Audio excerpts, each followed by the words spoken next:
Bom, esse aqui é o dente 24, né? Um primeiro premolar superior esquerdo. E a gente pode ver que aqui no vestibular ele é bem parecido com o canino superior, só que é um pouquinho menor. E os sulcos e as convexidades dele são um pouco menos pronunciados do que o canino, né? Do que o dente 23, no caso esse que é o 24.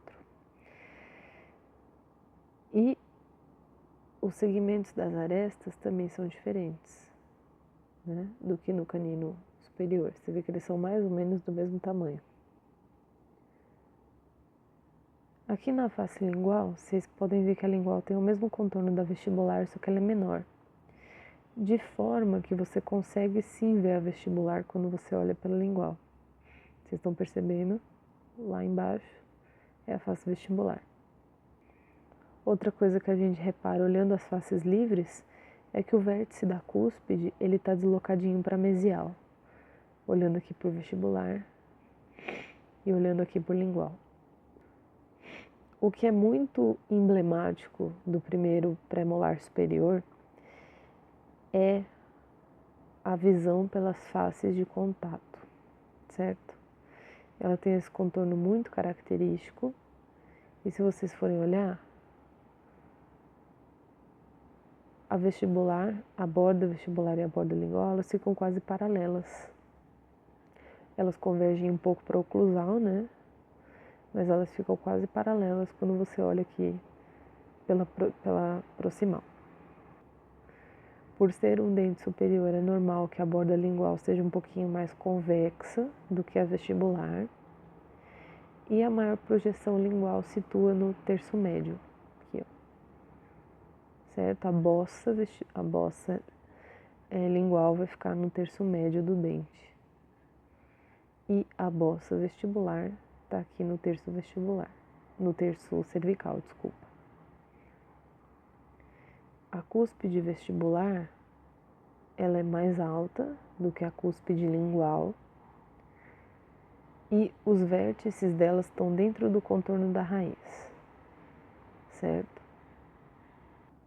Olhando aqui por mesial, existe essa depressão muito característica aqui na coroa, na mesial, e você tem essa crista marginal que te impede de ver a oclusal muito mais do que na distal, que aqui parece que ele é mais aberto, certo? E aqui a crista marginal mesial, crista marginal, no caso é a margenzinha do dente, né? A gente já vai ver na face oclusal o que é direitinho. Mas aqui a crista marginal na mesial ela é mais pronunciada do que a crista marginal distal. A oclusal já não é mais incisal, né? Agora você tem uma face oclusal e ela tem essa forminha de pentágono, né? Porque a borda vestibular vai ser dividida em mesiovestibular e disto vestibular. E aí, ligando as duas cúspides, a cúspide vestibular e a cúspide lingual, estão as cristas marginais que eu falei para vocês, né? Aqui. A crista marginal mesial, ela é mais retinha, em vestíbulo lingual, e a distal é um pouquinho mais convexa, né? E o vértice da cúspide lingual, ele é um pouquinho deslocado para mesial. Aqui não dá para ver muito bem na oclusal, mas pela lingual dá.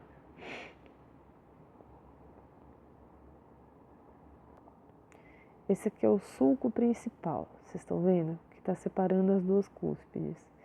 Ele está um pouquinho mais para lingual do que para vestibular, né? Razão pela qual essa cúspide parece ser um pouquinho mais volumosa. Então, o sulco principal, ele é mais deslocado para lingual. Ele é retilíneo e ele termina no encontro da crista marginal, aqui, nessas fossetas. Então, você tem o sulco e quando você chega aqui na crista marginal, ele faz essa fosseta aqui e aqui, certo? E as fossetas também são mesial e distal. Também tem esses sulcos que margeiam aqui as cristas marginais. Então você tem o sulco principal e esses dois sulcos aqui. Onde se encontram esses sulcos, se forma a fosseta. Normalmente o primeiro pré tem duas raízes, né, que elas são juntinhas assim, elas se separam no ápice e elas têm inclinação distal. A raiz vestibular é uma raiz maior, ela acompanha a cúspide, certo? A raiz é maior e a raiz lingual um pouquinho menor. E esse aqui é o segundo pré, né? O segundo pré-molar superior esquerdo, ou seja, um dente 25. A coroa dele é muito parecida com a do primeiro pré, só que ela é menor em todos, todas as faces dela são menorzinhas. E todos os elementos descritivos são muito menos marcados do que a do primeiro. Pode ver aqui então que o primeiro ele é bem maior do que o segundo.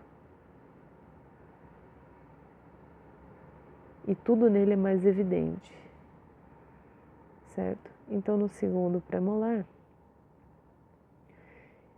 os ângulos dele são todos mais arredondadinhos, porque ele é menorzinho, como se você pegasse o primeiro pré-molar e achatasse. E ele é mais simétrico, né?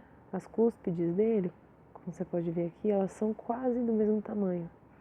Não tem uma diferença tão grande de tamanho quanto o primeiro.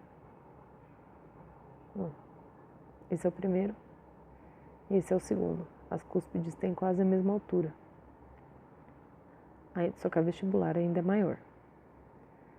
Também dá para notar que o vértice da cúspide não está tão deslocado para mesial que nem no primeiro molar. E também não tem aquela depressão típica na mesial do primeiro pré-molar. A oclusal dele é mais ovaladinha, a outra era mais pentagonal, essa é um pouquinho mais ovalada. O sulco é bem central, então ele não é deslocado para lingual, que nem o do primeiro pré-molar, desculpa. E o vértice está alinhado com o ponto médio da coroa, né? A diferença entre essas cristas marginais também é bem menos acentuada, elas são quase iguais. Então é um dente muito, muito simétrico, né? O sulco central ele é pequenininho e as fossetas elas são mais próximas entre si. Então essas são as principais diferenças entre um e outro, né? É menor, o segundo pré-molar é menor e ele é muito mais simétrico, né?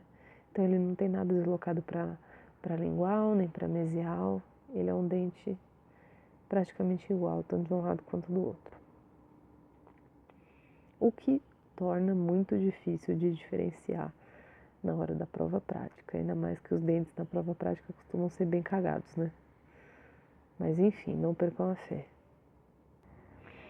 O segundo pré costuma ter uma raiz só, e ela é achatadinha, e ela tem os sulcos longitudinais dela são bem profundos. Então, essas são as diferenças entre um e outro.